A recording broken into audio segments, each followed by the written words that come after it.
हाँ हो ओकर बाद काजल जी के नंबर बा।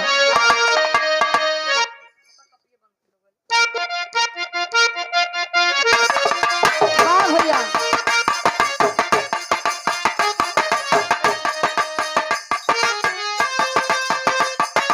क्या बात है।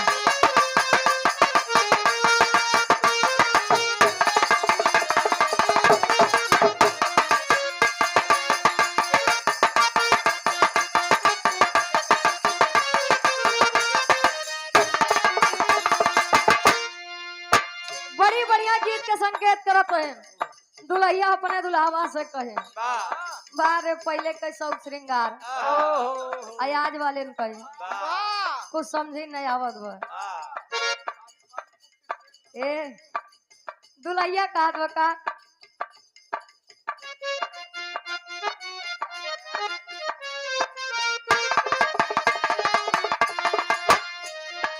नई झुलनी के छैया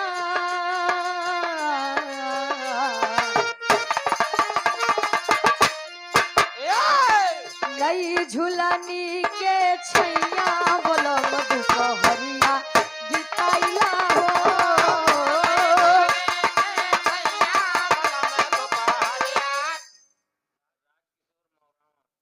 आप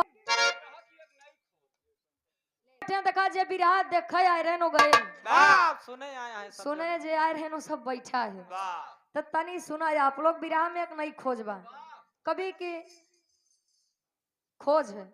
कहा गया है जहां न पहुंचे रवि वहां पहुंचे कवि। हाँ वेद में भेद नहीं भेद है विद्वानों में अगर वेद उठाई के देखबा बड़ा बड़ा छेद मिले। हमरे ही लोकगीत के नहीं खोजबा आखिर सीता जी राम जी के बुआ कैसे भई रही पत्नी उनकर तब बुआ कैसे भई तनी आप लोग विचार करब भैया हो। अबे हम उतना नहीं है कि हम केहू सवाल जवाब कह सकी आए लेकिन प्रयास बा छोटा सा। आवा गुरुजी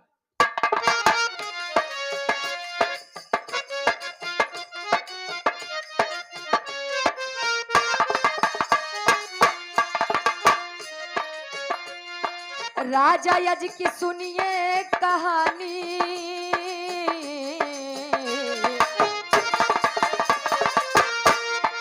राजा यज की सुनिए कहानी सुना बात बाटे पुरानी हो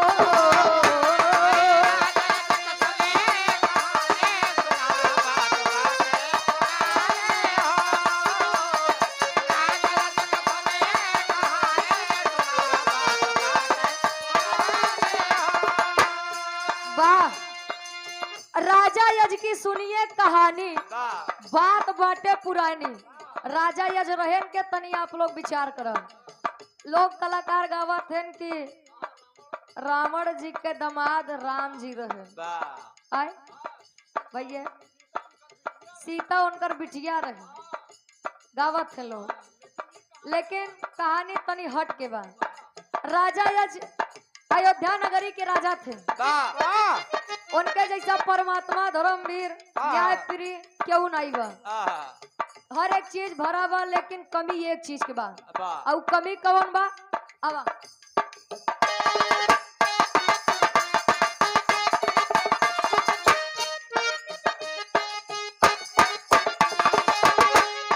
गोदिया में नाही बोई ललनवा गोदिया में नाही बकोई ललनवा दुखवा में व्याकुल बाटे राजा के मनवा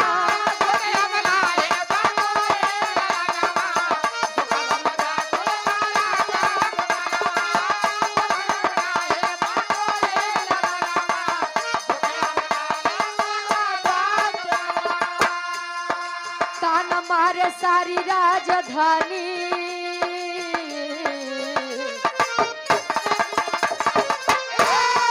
ताना मारे सारी राजधानी सुना बात बाटे पुरानी हो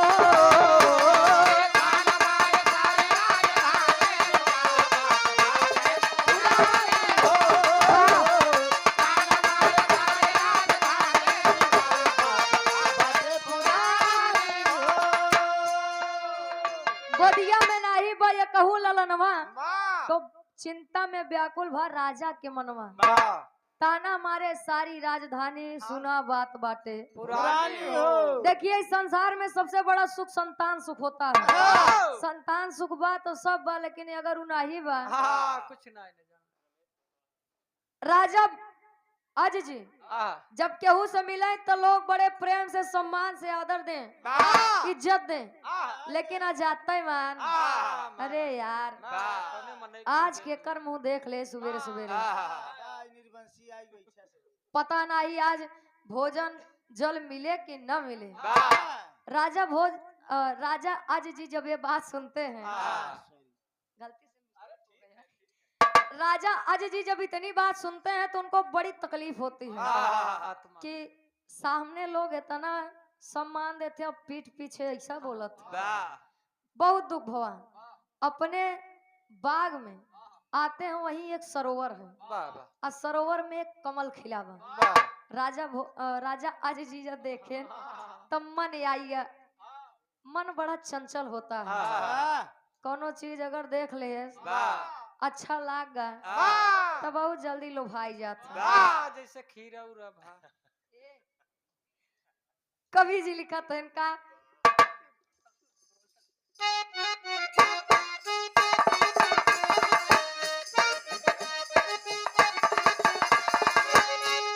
चिंता में राजा आए नदी के किनारे, खिला है कमल नयन भर के निहारे।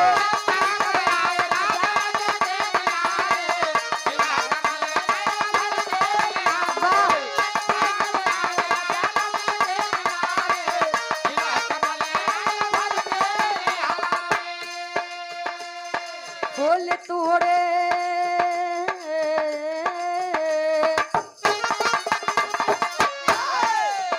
अरे फूल तोड़े राजा हिले पानी,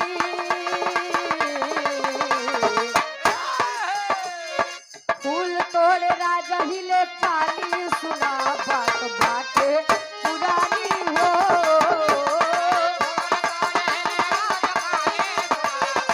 वाह भैया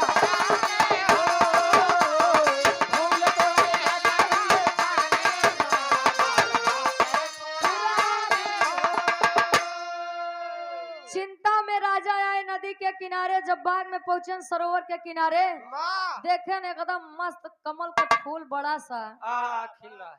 बड़ा के वही पानी में खिला बा। आज जब वो देखा स्वर्गीय दादा श्री राम कैलाश यादव जी एक बात कहा तो है, कहा तेरी मेरी आंख लड़ी लोगों ने बदनाम किया, कहा दुनिया का बक्का ही दे। तू अपन काम किया। केहू केहू कहेला उमरिया के दोष बा, कही के गए सूरदास, ये सब नजरिए के दोष बा। अगर मन में कोई चीज का लालच आता है तब देखत ही है आँखें है, और नहीं मिलत तो रोवत ही है आँखें। कसूर के कह रहा ये आँखी के भैया हो। जब कमल देखे तो इच्छा जगी बा कि यार इतना बढ़िया कमल काहे ना का तोड़ के अपने पास ले आवा जाए। अब पानी में हिल गए, जैसे जैसे आगे बढ़ा तैन कमल का फूल और पीछे चला जात बा। जात है कहे अरे यार चलत कैसा बा, इतना देर से मैं करे पीछे लाग ही लगता है हमारे साथ न दे। तब ले आकाश से आकाशवाणी होती है कि अय राजन, अय राजन, क्यों इस फूल के पीछे परेशान हो? एक फूल तू ना है, कोनो भी इंसान नहीं तोड़ सका जे करे लड़किया नहीं बा।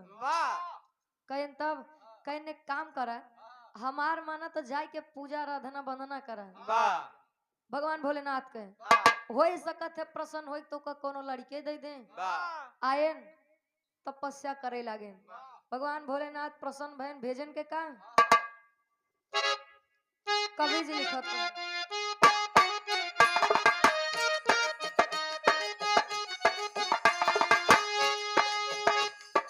करने लगे आज शिव, करने लगे राजा यज शिव की पूजा, होके प्रसन्न भोला खोले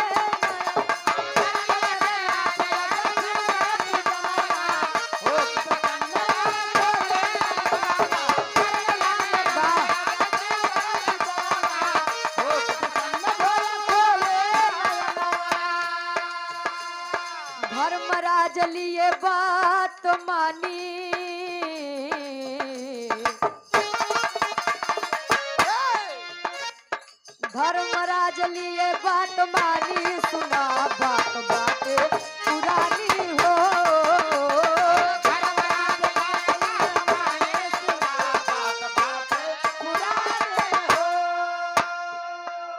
शिव जी राजा यज की पूजा देख करके प्रसन्न हुए।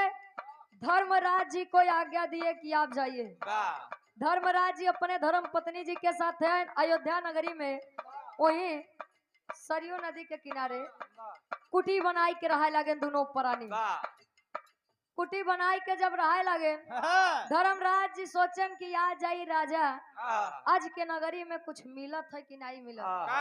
गए राज दरबार में राजा यज जी कहन कि इनका इतना सोना चांदी रुपया पैसा दे दा कि अब दोबारा ये भिक्षा ना मांगे। धर्मराज जी कहन कि ये नाथ राजन आप हमको वही चीज दीजिएगा जो आप अपनी मेहनत से कमाए हो। एक माला रहन गले में कहन एकल अइला कहन मेहनत के कमाई है कहन नहीं कहन देहात तब जब अपने मेहनत से कुछ कमाई किया जाए और नहीं तो हम जाते हैं। हमार पता हुई बाटे अयोध्या नगरी में सरयू नदी के किनारे हमार कुटी बाटे वहारे आई के दई जाया अन्यथा हम जान जाब तू कितना बड़ा दानी राजा है। राजा यज जी सोचे लगे कि बाप रे बाप हमारे दरवाजे से कोई ऐसे चला जाए ये हमसे कदापि बर्दाश्त नहीं है।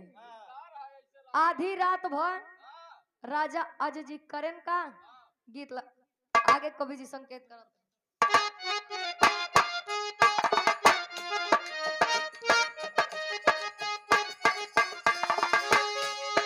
विप्रवाल रूप धरी घूमे आधी रतिया लोहरा के पास जाके बोले है बतिया।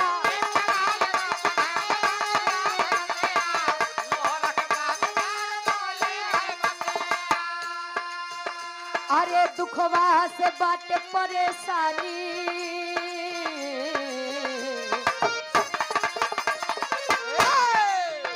अरे दुखवा से बाटे परेशानी सुना बात बाटे पुरानी हो। दुखवा से बाटे परेशानी सुना बात बाटे पुरानी हो। गौर करिए कहानी हमार आखिरी में बा। रात जब हो जाती है राजा अज जी मजदूर के रूप बनाई के घूमे लागन कि आखिर हम कहाँ काम पाई। देखें तो एक लोहार लोहा पीटत रहन कहन जाई के जाने हरे मार काम बन जाए। गयन कहन बाबा कोनो काम हो तो दे देता। कहन का काम हम दी हम खुदे मजदूर आदमी। कहन नहीं नाथ दे दा जवन देबा काम हम तवन कैले। कहन देखा हमारे लगे ढेर कुछ दे के नहीं बा लेकिन हाँ अगर जौनी गरम लोहा हम करत हो का पिटबा तो हम तो का 1 टका देब। कहन मंजूर बा। सारी रात पीटे लोहा। सुबह जब होए लगा स्वामी हमार टका दे हम जाई लड़का बच्चा हमार लखत हो। 1 टका जब पाए न आए राजा के भेष रखेन पहुंचेन वही सरयू नदी के किनारे पहुंचेन तो धर्मराज जी नहीं रहेन उनके धर्म पत्नी जी वही रहेन। टका देन कहन बता दीजिएगा राजा अज जी आए थे अपनी मेहनत की कमाई आपको देने। देहन राजा जब चला गए तब धर्मराज जी आए और जब 1 टका देखें तो काका 1 टका हुए धरती में फेंकन तो धरती में की गड्ढा भा तो उससे पहले 1 रथ निकला। 1 रथ जब निकला तो बताइस कि अबे 1 रथ है निकले ये काते मान आकाश में उड़ गया। जब दूसरा रथ निकला हुआ ये चीज कह के उड़ गया। तीसरा चौथा 5वां 6वां 7वां 8वां 9वां जब निकला कहेस कि बाबा 9 रथ तो खाली आए हम लोग गए लेकिन जवन 10वां रथ निकले ओकरे साथे कुछ उपहार आए। उपहार में का आए वो आप देख ले। ये कहे तो 9वां रथ उड़ गया लेकिन जब 10वां रथ आए तब वह 10वें रथ पे एक सुंदर सा बालक था। धर्मराज जी देखें कहन की लड़किया राजा आज के मेहनत के टका से भवा हमसे ज्यादा उनकर अधिकार बा। गए लइके कहें राजन ये बच्चा आपके मेहनत से जन्म लिया है। कहें हमारे कौन मेहनत से? कहें जोन तू टका दिहे रहा वो हम पृथ्वी पे फेंके गड्ढा बना 10 रथ निकला 10वें रथ पे ही लड़कियां रहन। कहें तब एकर नाम का रखा जाए? कहें 10वें रथ से ही जन्मा बात एकर नाम दशरथ रखा जाए।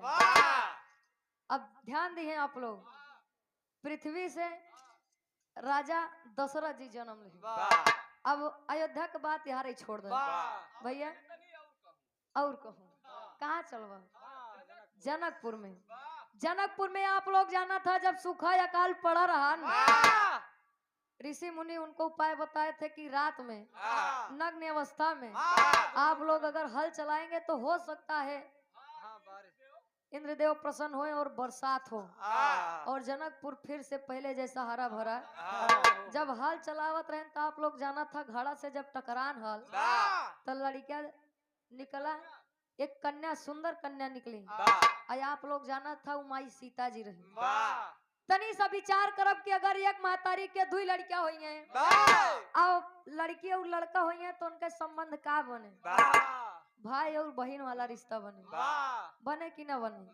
पृथ्वी से राजा दशरथ जन्म लेन, पृथ्वी से माई सीता जी, यानी एक महतारी के 2 गदेला बेटवा और बिटिया बहन भाई बहन।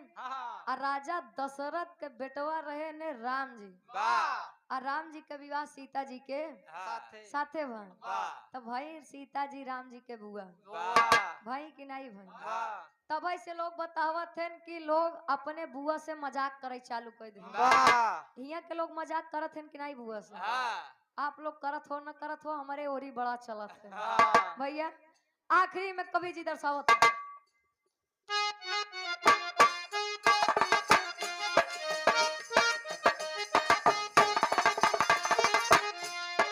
गुरुवर बिहारी गुरु गणेश का घराना, रामदेव चंद्रिका के सुंदरी तराना। गुरुवर बिहारी गुरु गणेश का घराना, रामदेव चंद्रिका के सुंदरी तराना।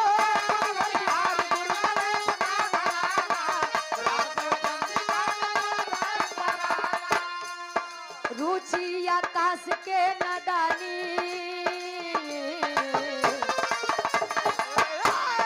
रुचि आकाश के नदानी, सुना बात बातें पुरानी हो। रुचि आकाश के नदानी, सुना